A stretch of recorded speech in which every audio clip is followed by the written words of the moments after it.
La base, en tous les cas, par exemple, des gens qui travaillent dans notre labo et plus généralement à l'IPSL ici, c'est vraiment le physicien au sens assez large du terme, mais physique, mathématiques, c'est vraiment donc c'est notre moi, on se place là-dedans, d'accord, clairement.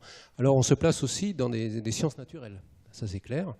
Et on se place aussi dans quelque chose où, effectivement, on n'a pas, par rapport à la physique classique, disons, on n'a pas l'expérience de labo.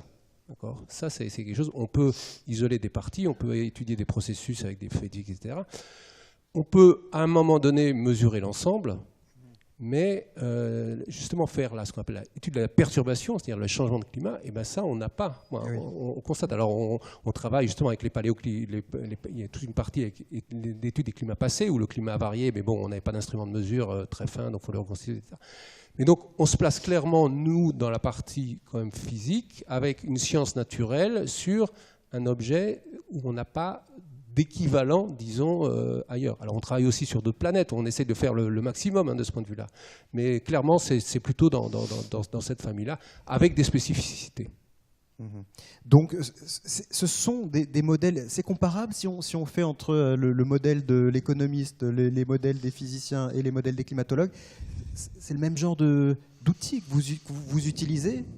Non, je crois pas. Alors je sais que j'aime pas trop dire.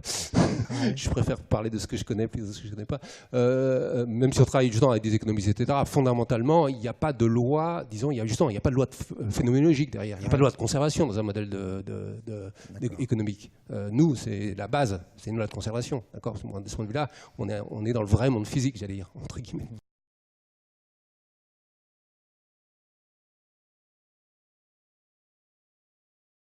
Il y a une énorme ambiguïté au niveau de ce consensus, alors je vais essayer de clarifier ce point-là, parce que c'est assez simple. Le consensus du GIEC, c'est le consensus sur ce qu'on sait et sur ce qu'on ne sait pas. D'accord ? C'est-à-dire, le consensus, c'est de dire dans toute discipline. Actuellement, la tectonique des plaques, par exemple, c'est quelque chose qui est à peu près... On peut dire qu'il y a un consensus dessus, alors je ne sais pas, justement. Qu'est-ce que ça veut dire un consensus? C'est-à-dire que la communauté, au bout d'un certain temps, elle dit, finalement, ça, c'est notre cadre de travail et on pense qu'il est bon. Après, si vous prenez deux personnes qui travaillent sur le même sujet, le nombre de champs de désaccord est monstrueux, comme dans toute discipline. Donc le rapport du GIEC, c'est vous mettez des gens ensemble, et ils disent, en fait, finalement, c'est pas eux qui vont établir le consensus. Le consensus, il se fait comme tout à l'heure dans les revues scientifiques, etc. Les gens écrivent leurs articles, et les auteurs du GIEC, ils disent, OK, dans la littérature, qu'est-ce qu'on constate? Sur ce champ-là, les gens, ils disent ça, d'accord? Et ils ont basé un argumentaire, comme dans toute théorie, sur pourquoi c'est comme ça, etc., en quoi c'est conforme ou pas aux observations. Voilà.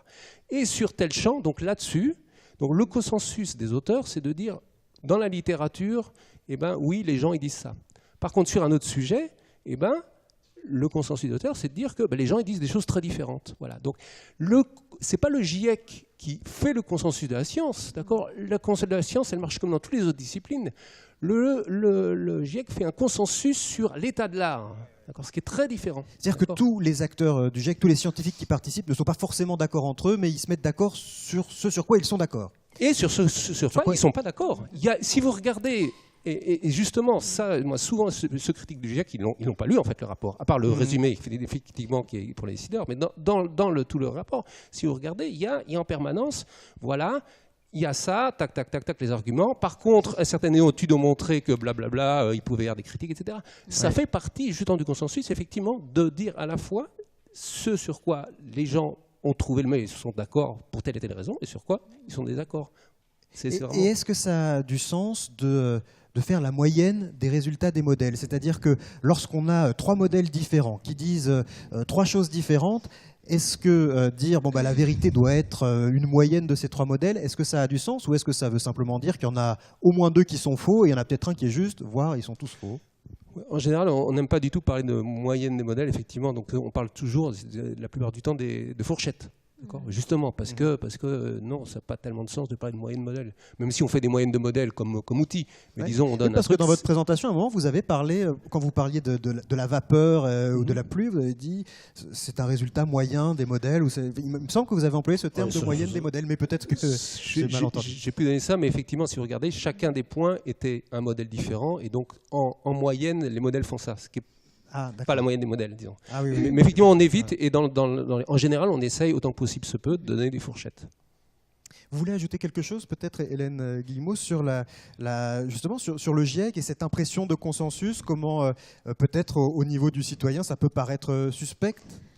En fait, non. Je pense que Jean-Louis a répondu sur le GIEC, c'est-à-dire que le GIEC dit ce sur quoi il y a un consensus, qui est finalement, il y a un réchauffement, il est dû à l'homme, il est un certain nombre de choses, et puis l'énorme quantité de choses sur lesquelles il y a beaucoup d'incertitudes qui sont très très travaillées dans le GIEC. Il y a tout un tas de protocoles pour définir les incertitudes, les mesurer, etc.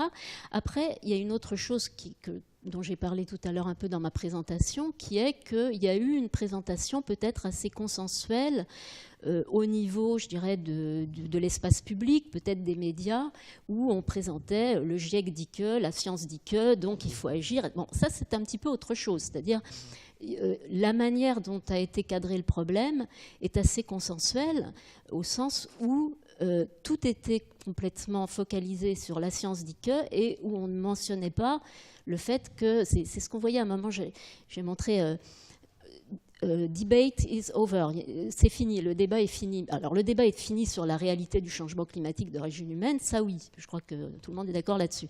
En revanche, il n'est pas fini sur tout le reste, c'est-à-dire sur comment on agit, quelles sont les priorités, etc. Donc bon, c'est peut-être un petit peu à cause de ça qu'on a eu cette impression de consensus. Vous avez l'impression qu'on a à un moment un peu interdit le débat, il est devenu mal vu de remettre en question quoi que ce soit sur ces questions. Personne n'a rien interdit, bien entendu, mais en revanche, on a un petit peu confondu le débat sur la réalité du changement climatique avec tout le reste, quoi. C'est-à-dire qu'il y avait ce qu'on appelle une polarisation. On était pour, on était contre. À partir du moment où on était pour tout. Or, ce n'est pas le cas. Et c'est un peu ce qui est en train de changer peut-être maintenant. Avec ce changement de cadrage, en bien ou en mal, je ne porte pas de jugement, lié un peu à l'échec de Copenhague, qui fait que maintenant, on n'a plus une seule voix, enfin on a des débats beaucoup plus complexes sur comment agir. Ouais. Donc, je pense que... Je rappelle, le changement de cadrage, c'est l'idée que maintenant, les États individuellement peuvent commencer à prendre des initiatives en disant nous, on va s'engager à faire ça, on va faire ça, plutôt que d'avoir une sorte de directive convenue. Parce que tout simplement parce qu'on s'est aperçu que finalement l'approche top-down n'a pas marché, c'est-à-dire qu'on n'arrive pas à obtenir un partage du fardeau entre les États qui est respecté, donc finalement, on se raccroche à une approche bottom-up où chacun, effectivement, prend des engagements. Ce qui est évidemment... Alors, tout ça, de toute façon, n'est pas du tout acté. C'est-à-dire que c'est un changement qui est en cours. Rien n'est fixé. Et ça sera à la COP de Paris, entre autres, que peut-être on avancera vers un nouveau cadrage. Mais pour le moment, on est vraiment entre deux.